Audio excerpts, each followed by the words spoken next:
Good afternoon, listener. Good afternoon, viewer. You'll notice that we're back after a short interval of unalloyed pleasure, which both of us experienced, only in different places. How are you now, Pat? Are you flushed with delight and glad to Yeah. be in your home place? Uh, I was away for a couple of days in Cushendall and Cushendun, I spent what was it, Thursday afternoon or Friday afternoon in Cairnlough. Ah, Beautiful. a nice place, Carnlaw. It's Yeah. hard to see you at Donegal, man. I mean, Donegal's gorgeous during good weather. There's something Yeah. ironic about being a Donegal man and going across to the other side. Funny, we met this woman and she says, "Where are you from?" And we said, "Donegal." She says, "Everybody from here goes down to Donegal." That's right.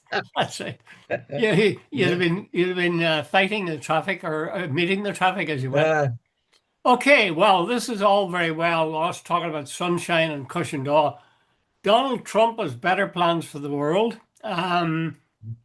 Yesterday, after having said 2 days ago that he didn't know what he was going, maybe he would intervene, maybe he wouldn't.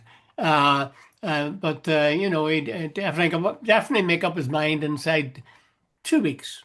And the next day, he dropped the bunker bomb. What is it, 2,000, 20,000 tons or something? I don't know what it is, but apparently they can go through concrete for something like 100 meters. So there's conflicting, in my experience, or at least listening to people, there's some degree of contradiction. Certainly, Trump has claimed it on his flunkies as being a huge success, just wiped out the Iranian nuclear stuff.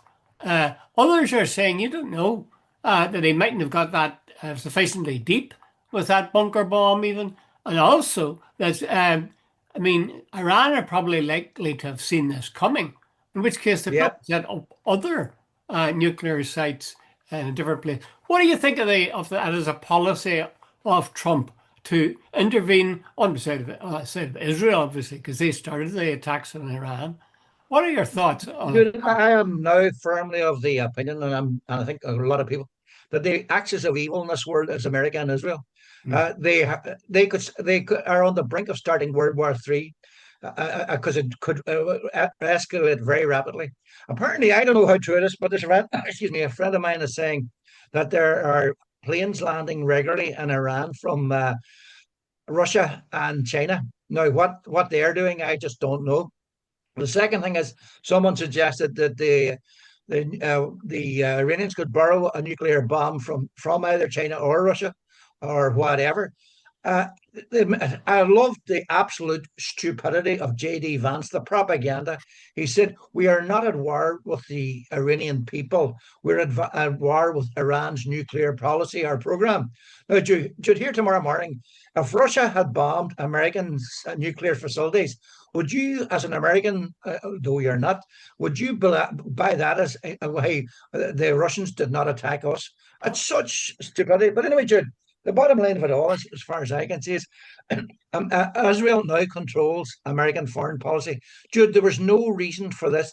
Uh, Barack Obama had done a deal with Tehran, and what was it, about 10 years ago, about nuclear, and apparently the Iranians were abiding by that.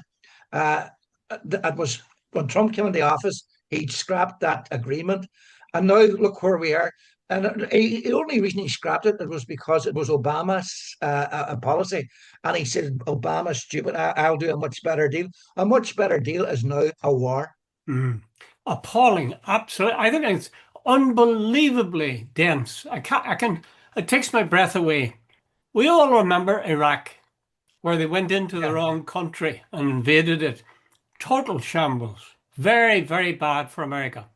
They then went after Libya, they went after Afghanistan. Same result. They Yeah. withdrew and, nothing much had changed. I was listening to a guy today and he was saying that even every shred of the nuclear preparation that Iran was engaged in, even every shred of it was gone. That inside 10 to 15 years, they'll be back fully in operation as a nuclear power. So Uh-huh. it's sort of daft, you know. They really seem to be asking for it. The irony of Israel saying, you know, did you hear Trump saying Iran was the bully of the Middle Yeah, East? I laughed Mother at that. of God. Does the man not do irony at all? Jesus. And you know, what he said something about Israel and what a fine pose Israel was striking.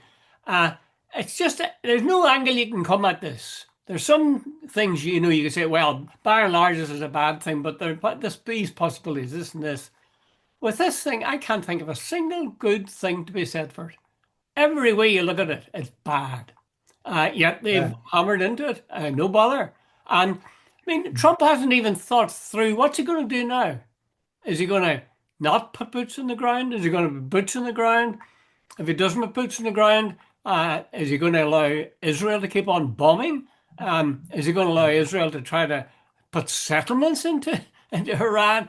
What's Aye, the plan? What's the plan? aye.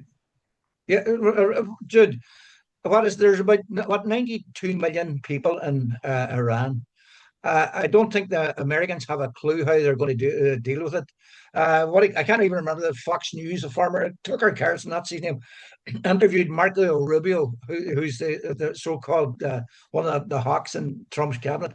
He didn't know how many people lived Oh, in I think that was the Pat, sorry to interrupt you. I'm notion that was Lion Ted Cruz that he interviewed. lying dead group. Yeah, and Same Jude, difference. I didn't know the religious makeup of the place. Now, Jude, Tehran is saying they will strike back decisively. If they close the Straits of Hormuz, if they attack American shipping or whatever, which is quite possible, if I don't know how depleted Iran is militarily, they're saying they have been degraded somewhat, but it'll be interesting to see if they have kept something back in reserve. Jude, you said it earlier on. I think the Iranians knew this was coming, and so on.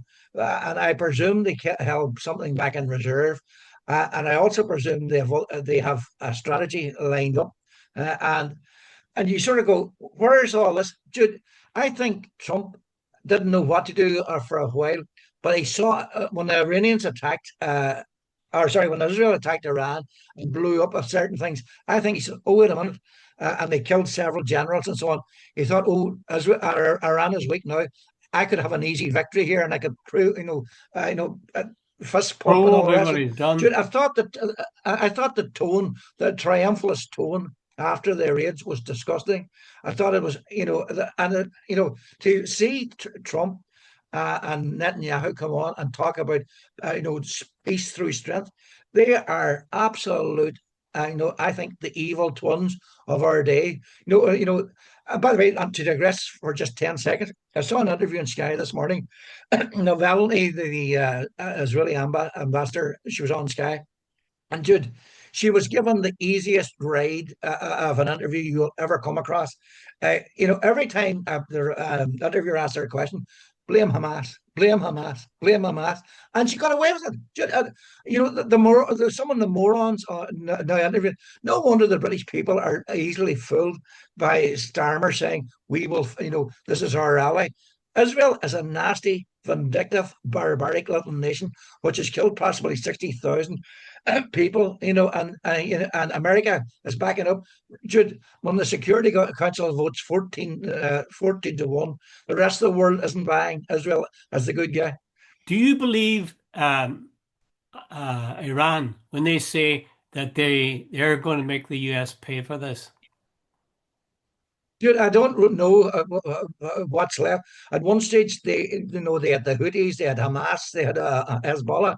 I don't know what they've got left. Hezbollah apparently are saying they're not getting involved in this one.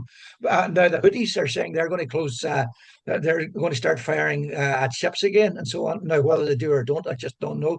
But they're saying, Tehran is saying, I read it just about 10, 15 minutes ago, that they're going to make a decisive strike. So I'm waiting on that, and we'll see.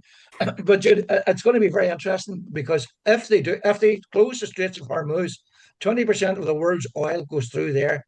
And Jude, that's going to affect the American economy. It's going to affect the European economy. It's going to affect the global economy. And it's going to be very. And I wonder if Trump factored in. Jude, by the way, you asked the question here.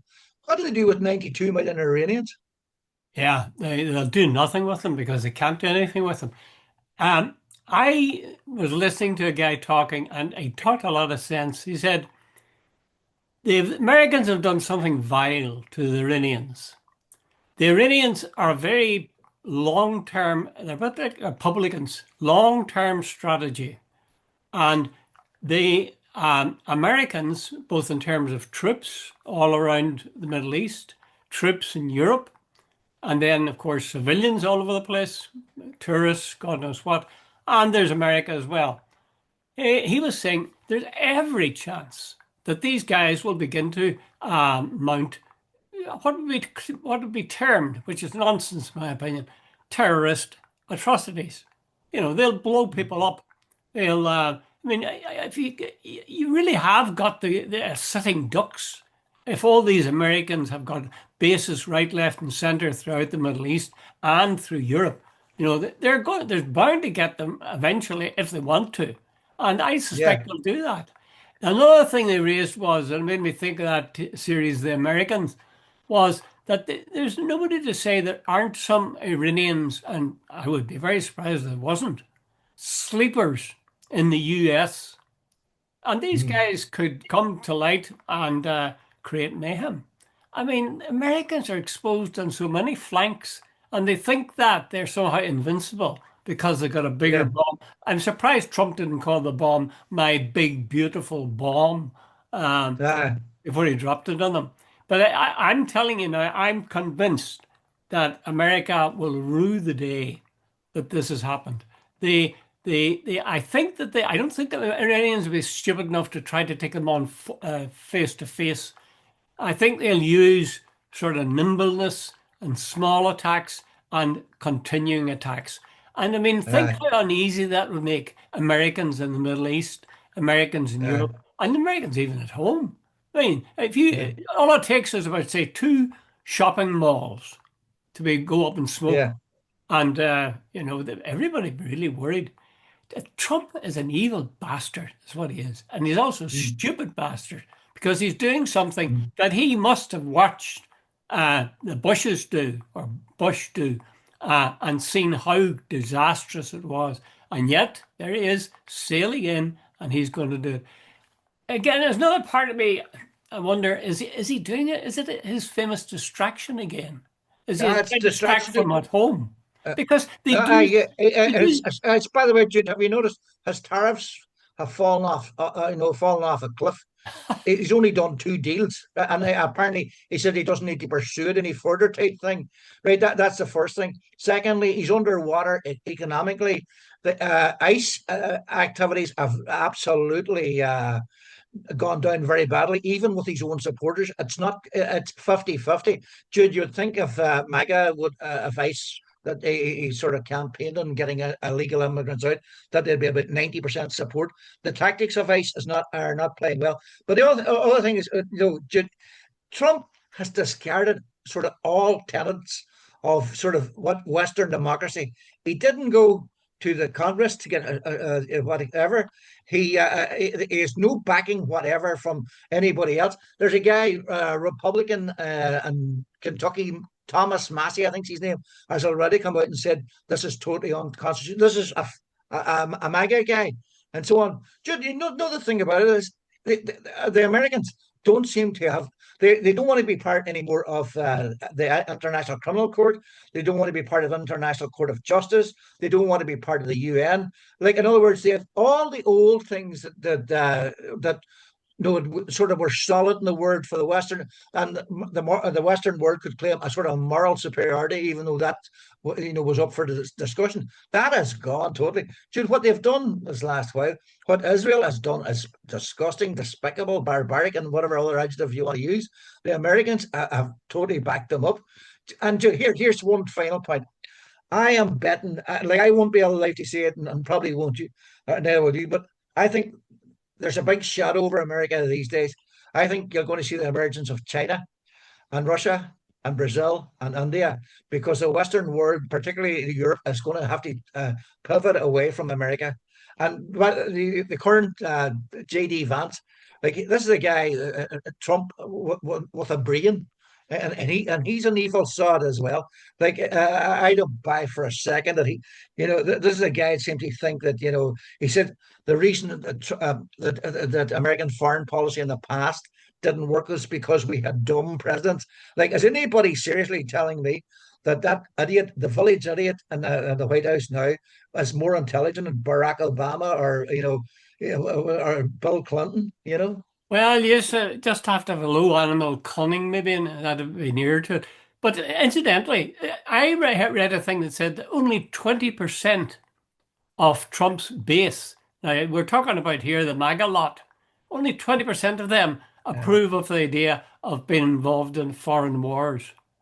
And actually, Jude, that was the here's big someone we thing should that I explore. always liked about Trump. Remember, I said at the Yeah. beginning, and one thing at least I'd Uh, rather see a guy who isn't engaged in war than I would a guy who would be engaged in war. I mean, that was the one redeeming feature he had. That looks like it's gone. all right, but here, Jude, that you probably just made the best point of the whole afternoon. That is the substantive point. He got elected by the MAGA people on the basis that he said no more foreign stupid wars, no more foreign engagement. And now he's already broke that. And you can imagine the sort of the cacophony on social media from not only the people who oppose Trump, but even his own supporters. A lot of Americans just don't want another war. They spent 2 trillion in Iraq. Imagine money they didn't have. They're going to be now cutting Medicare for the poorest to fund another war. And as you said earlier on, you can bet your life the Iranians will have, and they'll probably do like the Israelis. They'll deny it, but there'll be explosions here, there, and everywhere. Small, as you said, nimble explosions. Maybe a supermarket going up here with a lot of Americans in it. Maybe a supermarket somewhere on the American mainland. Maybe an explosion on a ship or an oil rig or an army base or somewhere where Americans gather. And you can bet your life, as well as that, if they to refer back to the Straits of Hormuz, if they close the shipping lane there. And it won't take a lot to scare off shipping. A few rockets at ships and the Straits of Hormuz, and they're not going to be going up and down there. Oh yeah, it seems to me there's a choice they have. Maybe they do both. Maybe they'll block the shipping lanes and also go after these small, continuous, diverse attacks on Americans anywhere in the Yeah, world. And I wonder if Americans realize the extent to which they have sort of repulsed people who would naturally be their friends. I mean, yeah, I know so many people like you and or myself who just have no time for Trump and what he's doing. Just totally pissed off. yeah, There are some people who support him through thick and thin. I suppose idiots like those who marched through Dublin yesterday, waving the tricolours and saying, mm, "Oh, we're against racism, but we certainly don't want any more immigrants."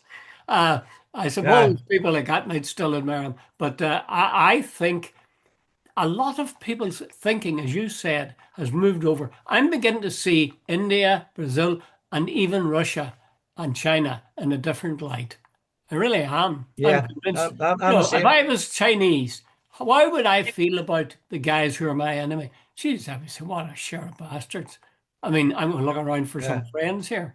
It's as if the Americans were doing their very best to poke not the bear, but poke the whatever the figure that would represent China is, the figure that yeah, would represent Russia, and every EU. And I must say, I'm not sure whether I'm pleased with the EU or not pleased with them.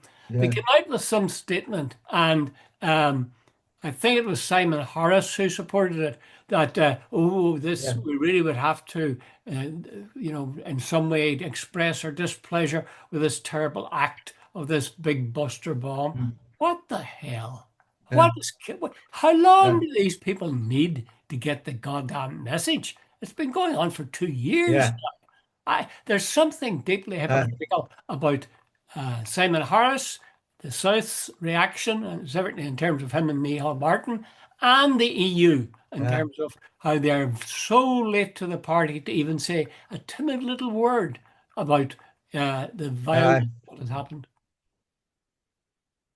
I think what's so disappointing is I think only the Spanish have come out and said this is Yeah, genocide. yeah, And even Michael Martin and these are what I call it, are mealy mouthed words, but there's no action to back up the words. Do you know it's an old cliche, but don't judge someone on what they say, but what they do. exactly, exactly. Yeah. We could go on all day about this, but it really is a shocking thing that they've done. I suppose there's a logic to it. You decide you're going to tell people who's going to be allowed to build a nuclear weapon. But the irony of that, of Israel being the Yeah, source of indignation, and then the yeah, Americans, the only people who've ever used nuclear weapons, saying, "Oh, I have to put these guys out of action." They could have a nuclear weapon, and they've been saying that. I think they have Netanyahu down as having said that something like 10 times since the early 1990s. That yeah. oh, we're By the just way, on the Jude, verge it's of an act. unbelievable. That what do you call it? Trump ended. Now is the time for peace. The hypocrisy of that and the double standards is unbelievable. That he had come out. Now is the time for peace, and to refer to Iran as the bully of the Middle East. The minute he said America, bully, The bully of the world. can you? Immediately I thought, like, what is Trump? What do you think when you see Trump? You think bully. And then you look at Netanyahu and you think of all the countries he has attacked, or Evil Israel has bollocks. attacked, and Yeah, you say, who's the bully here? Ah, yeah. unbelievable, unbelievable. Anyway, we'll say a few decades of the rosary and hope things will work Rosary, yeah, out. Let's move it home. I don't know if you saw it. Leo Varadkar was in Belfast as part of Fila on Football, actually. And he had an interview set up with the Reverend Karen Suderman, I think her name is, something along those lines, in St. Mary's University College. And myself and my present wife went to hear it. And yeah, when we got there, the inn was full.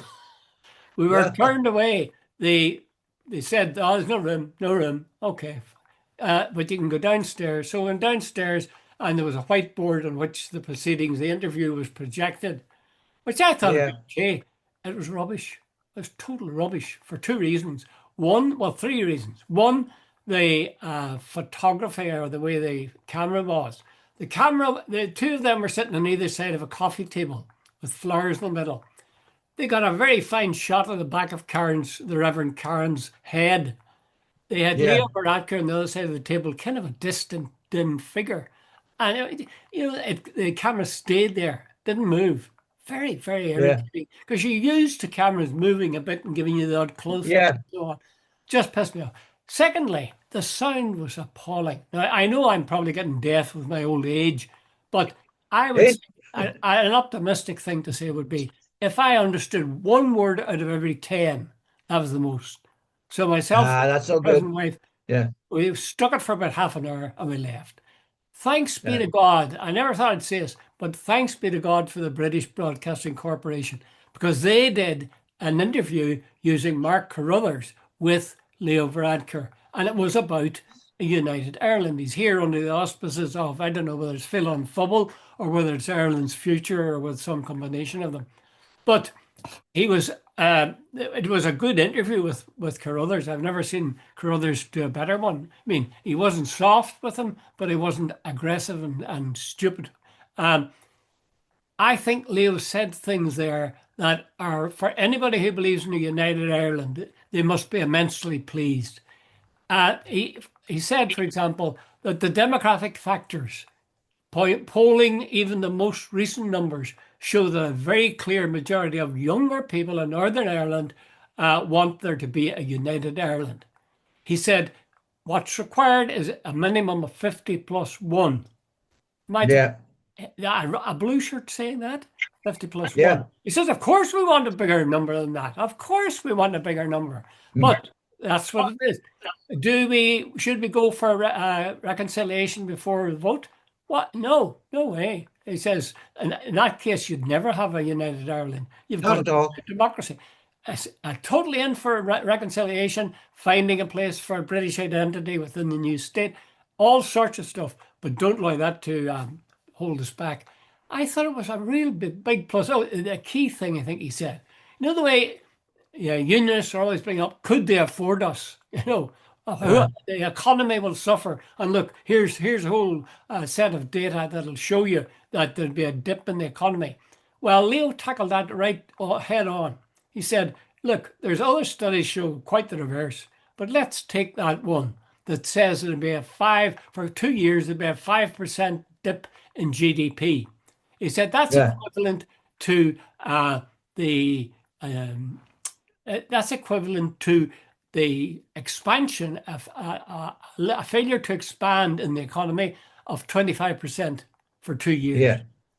yeah. And he said, would I be prepared to put up with a 25% loss in the For 2 years. expansion of the economy for 2 years? Yes, I would. I Mm. could have stood up and cheered. It was straight talking and then some. Uh, and the fact of the matter is, who's this guy? He's the son of immigrants. He's a well-heeled Dublin Four.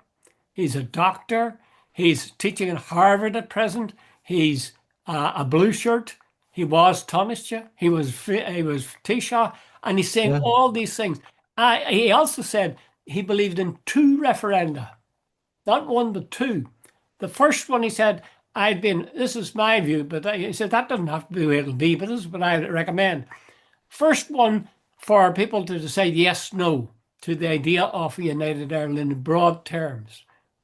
And then he said a period of time where citizens' assemblies, white papers, all sorts of research is done into on modelling and devising a shape for the new state.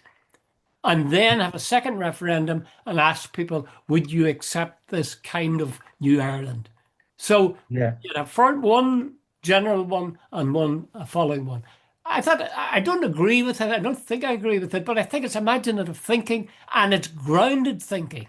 It's not air Yeah. stuff. I thought that was bloody marvelous. Here's a Yeah. guy a million miles away from the Shinners, and then Yeah. they went to Chris Donnelly. Carruthers went to Chris Donnelly and went to Pete Shirlow, Professor Pete Yeah. Shirlow, and asked them what do they think of the interview. And Pete Shirlow said, and I did a column on this for the Anytime News this week, and I used the phrase, he looked like a man who just recently swallowed a wasp. He Uh, was very unhappy, and he said, "Oh, I thought he was all over the place."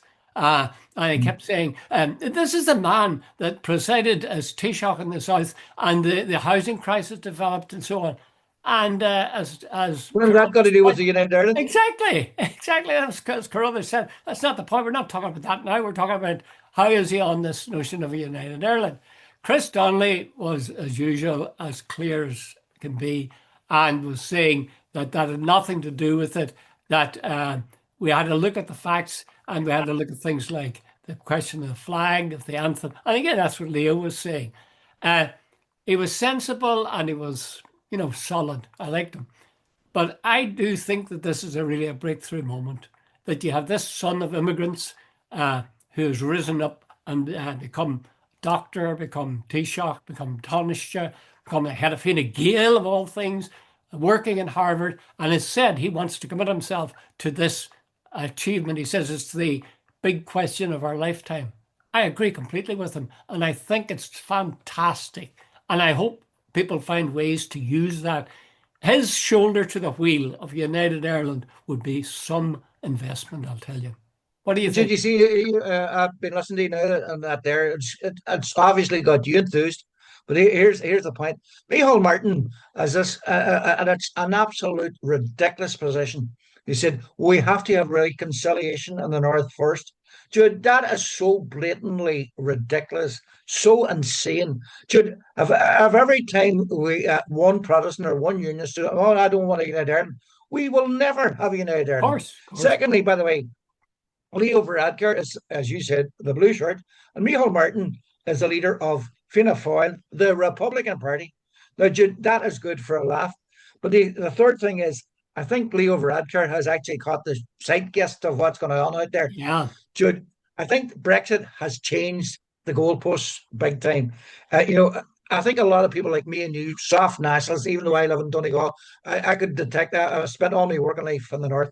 I could see people are saying, see, since the EU, Europe of the regions, we can have our own nationalists, street signs. There's all sorts of regulations. We're just a region of the EU now, and it doesn't. We can cross into Donegal. There's no borders. There's no checkpoints, no, and all the rest. Then suddenly comes Brexit, and the old unionists come out again. Oh, we're back to being British, and you are back in your box. Dude, that changed the mentality in the nationalist community. A lot of people say, "Oh no, we're not going back into any box. We are European. I want to be European." And Jude, know the simplest thing. I was chatting to well, he wasn't have loyal. That'd be unfair. He was a unionist, and he see. No, one thing that pissed him off more than anything, Jude, standing at a queue at an airport in Spain while us with Irish passports were going straight through, and That's he had to join. And by the way, that was it. He had pissed him off more than you could possibly think. That's right. Oh, I can well believe it. I know lots of people in the BBC who would be Protestant and presumably Unionist in their background who have got Irish passports. Not for any specific thing, but because he says they feel easier when they go abroad. Because Britain has been Yeah. involved in, for example, we were talking about that, change of leader and so on, and invading Middle Eastern countries and Abyssinia and Mm. Afghanistan and so on. They preferred to be identified as Irish. Incidentally, one other thing that Leo brought up was Nigel Farage. Now he said Mm-hmm. anything's possible. He said, I'm not saying this is going to happen. In fact, I don't even wish it would happen, but it could happen. And he said the poll that President say Nigel Farage could be Prime Minister of Great Britain. If that happens, Mm. do you think that's going to be that he's going to give a toss about people in the north of Ireland? He said that'd be an enormous impetus to people to vote yes to United Ireland. But he says he doesn't want to wish evil on the people of Britain, and he hopes it never happens. But he's just saying that's a possibility. And again, that's the wisdom of the Mm. guy. He's practical, and he says he looks. These are things that might happen. Maybe will, maybe won't. But I'm still sort of in love with Leo. Sorry, you can see I'm infatuated with this man. I hate it for so long. We've only a Uh, minute and a half I've left, rarely Pat. seen you so infatuated. What's What's that? that? Oh, what's that? What you I've rarely seen you so infatuated with say? a blue shirt It was leader. a good. It's this middle class thing of weighing in so heavily. I thought that was brilliant. I Yeah. haven't seen that before. Say a few wise things now before we leave. I have all sorts of other things. Did you see Uh, Kneecap at Court? Did you see them in Westminster? I saw a kneecap in court. Isn't it unbelievably ridiculous that Israel can kill and right, left, and Starmer can support that, yet its kneecap is up in court. It's I Imagine. find that unbelievable. Oh, Uh, shocking thing. He's supporting terrorists by putting that flag around him yeah, and saying, supporting terrorists. Jesus, should name the bigger terrorists right now in the world in Israel or America. what? Even and by the way, I don't even like the Iranians, but that's not the point. Okay, I'm going to say it on the screen. If you've seen any of their gigs, it says up in lights, it says Free Palestine, fuck Israel. I Well, have to say, on that note, it's not appealing to my better nature, but it's very hard not to admire those sentiments. Do you agree? absolutely, Okay, Pat, absolutely. thanks very All the much. best, Jude. See Look you after later. yourself now, back in wet, damp Donegal. Bye, Jude.